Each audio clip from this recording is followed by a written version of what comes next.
Today is February 9th, and we're talking Chicago Cubs. Between the Bases starts right now.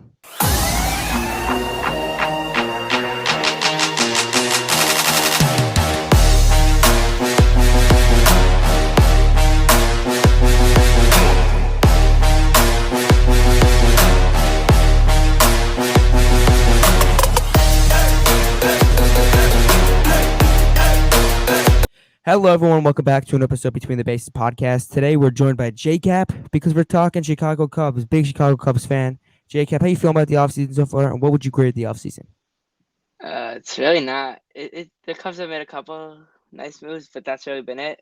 Still waiting on Cody Bellinger. Hopefully he can come back. Although the less news I hear about it, the more worried I get about it.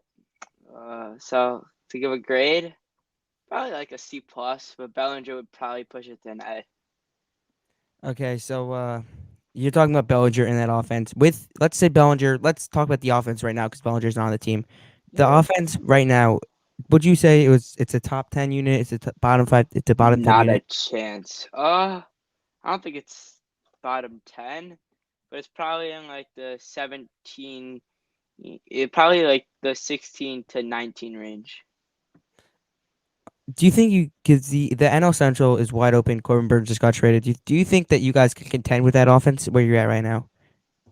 Yes, it will take. It definitely will take some help from the young guys, but I think they will be able to win the Central. It's not going to be pretty right now. I think the Cubs projections like 80.5 wins. The Cardinals are like 83.5. So it's all neck and neck. I think Craig Counsell's able to push us over. Like when it comes down to it, I think Craig Counsell's able to push the Cubs over the line and probably able to win the division. But that's really the only way I see the Cubs making the playoffs as it stands right now. Okay, so you just spoke about Craig Counsell, and you kind of told me earlier that David Ross was not a good manager. I know a lot of people didn't see that, but tell us why you hated David Ross, and tell us what you like about Craig Counsell that he brings to the team. So a lot of it has to start with just the lineups. David Ross had over 115 lineups in 162 games. Guys were not getting injured that often. He should not have had that many lineups. Guys just want to show up to the ballpark knowing I'm hitting in the sixth spot, I'm hitting in the seventh spot. Like I don't need to be hitting in the sixth spot one game and hitting in the three spot the next game. Like another thing, Ian Happ was batting in the three slot for most of the year, if not all the whole year. And so many times where they were, and Bellinger was batting fourth, so many times where they just taking at bats out of his hands with guys on base, and he'd lead off the next inning because Ian Happ couldn't get it done. Ian Happ had a solid offense on base percentage year.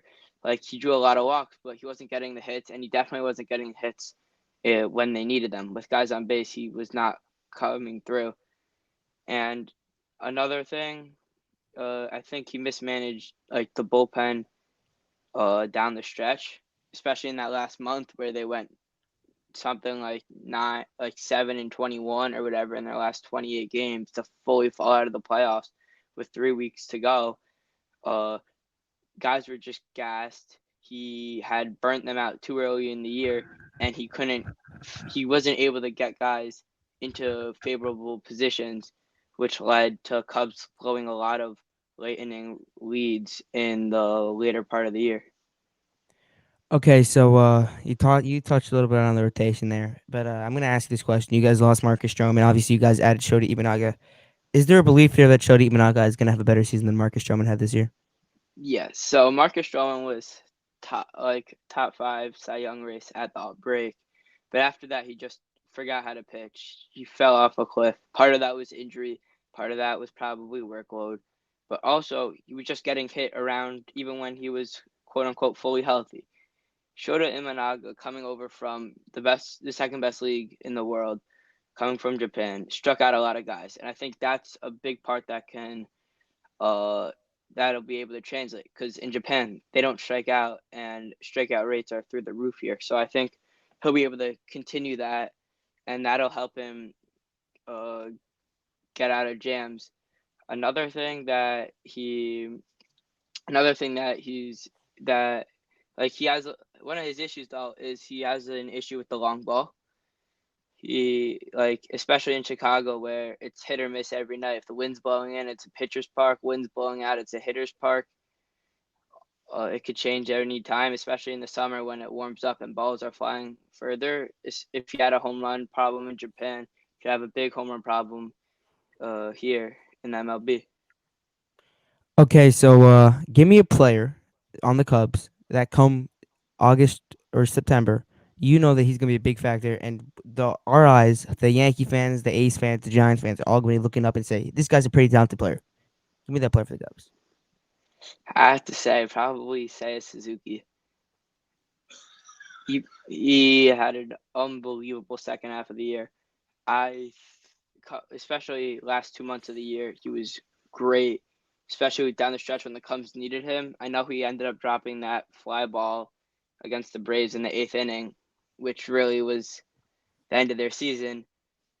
He still had a great hitting season, and down the stretch, I really felt comfortable with his spot coming up versus earlier in the season.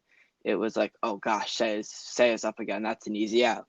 So I think he can really take a step up. I think he could probably be a 30-35 home run player, hitting about 280. So I think fans will really start to see the talent he has. Okay, so do you know how many home runs your bullpen let up last year? Nope, I could probably pull it up I though. have the number right here, but I want to know if you Okay, know the number. Okay, so no, you want to take a guess? no, I'm not. Okay, so I feel like I'll be way off. The Cubs lit up 179 homers last year. Right, your bullpen is not that good. What is the expectation for the bullpen this year? So Alzolay is coming back. He was closer, great as the closer. I think he only blew like one or two saves the whole year. So he'll be the ninth inning guy. Jose Cuas was good down the stretch, so he should be good. They made a trade with the Dodgers for Michael Busch and Yancy Almonte. Almonte has had some good seasons and bad seasons in the past, so hopefully it's another good season this year. And I mean, really, the glue of this bullpen last year down the stretch was Julian Merriweather. He was the guy that in a tough leverage situation, especially when Alzolay was out with an injury for a couple of weeks, he was the guy that they would turn to, and his stuff is so nasty. He would just come in, whatever the situation was, bases loaded in the seventh inning, two guys on in the eighth inning, come in, shut the door in the ninth inning. He could do all that. His stuff is so nasty. Hitters just couldn't touch him. Okay, so my last question here for you is: you guys have a pretty good farm system, but one of your top guys, he debuted last year. You guys traded him for Javier Baez, Pete Crow Armstrong. Take me how excited you are for this guy next year. Um, I'm pretty excited for him, although I wouldn't say I'm most excited. He's the prospect I'm most excited for, Who are you which most would be excited for? I'm probably most excited for Matt Shaw, but I could get to that in a second. But Figo Armstrong came up, very limited playing time in the middle of a playoff push. He couldn't really touch a fastball, so that was really his downfall. He went 0 for 14. He went like 2 for 3 on the bases, but as soon as we came up, we saw his unbelievable defensive talent. He came up and basically was already a top 5 defensive center fielder in the league. Just so good flashing the leather. So, and if you look back at what he's done in the minors, every level it's taken him a little bit to adjust. So I think just it was like he got into like 7, 8 games, but pinch hit opportunities like they weren't some pinch running like he wasn't getting consistent playing time in that last month. So I think once he's getting consistent playing time, he'll probably start the if Bellinger comes back, he'll probably start the year off probably for the first month or so in AAA before coming up. But if Bellinger's not there, he'll probably break with the club. And I think he could this season he could probably be like a 250, 260 hitter with 10, 15 home runs and probably 25, 30 stolen bases playing unbelievable defense. But so that's what I would expect from him. But getting to Matt Shaw is was unbelievable last year in like 30 games. Let me pull up his stats right here. Give me a second. Matt Shaw, he's 22, born in 2001. For those that were wondering. Yeah, so Matt Shaw in 38 games, he slashed 357, 400, 618 with 1018 OPS. And so I'm really excited for him. I think he just got invited. They announced today that he just got invited to spring training. I think, especially if they don't end up signing Matt Chapman, who, if they don't sign Bellinger, could be another guy that the Cubs look into. I think he could break with the club, and he could be a dark horse to win Rookie of the Year.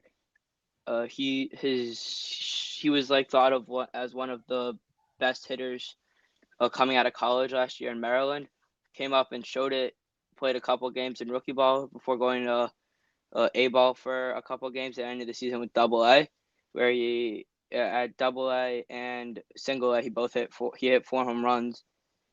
He only struck out 25 times with 9 walks, which is solid, especially for a guy coming out of college playing in Double A already. At only 22 years old, I'm most excited for him in the farm system, and I think he could be the best player on a championship team in a couple years. I mean, you guys have a fun core coming up, a young core. You guys are going to be good this year between Shaw, Pico Armstrong, Say Suzuki still young, Justin Steele, Zach Ellis. Zach Ellis, you guys, right? Now he's No, with the Matt. What's his A's. name? Matt. Blanking on Matt the guy's name. Matt Mervis, Matt Michael Mervis. Yes, Bush. Matt Matt Mervis. That's Mervis, I think after last year's brief stint, I think he's probably fallen down a little bit in the rankings. He could still be good. Like he's still ranked in top 10 for first baseman, but he's definitely fallen down. He's not as hyped up as he was, especially he had a bit of a down year, bit of an injury plagued year. So hopefully he could bounce back. Yeah, but that's gonna do it for today's episode. Thank you, JCat, for hopping on. Remember, we have 48 days to opening day. It's coming up. It's on the horizon. Anthony Rizzo days. We'll see you guys later. Remember to like and subscribe.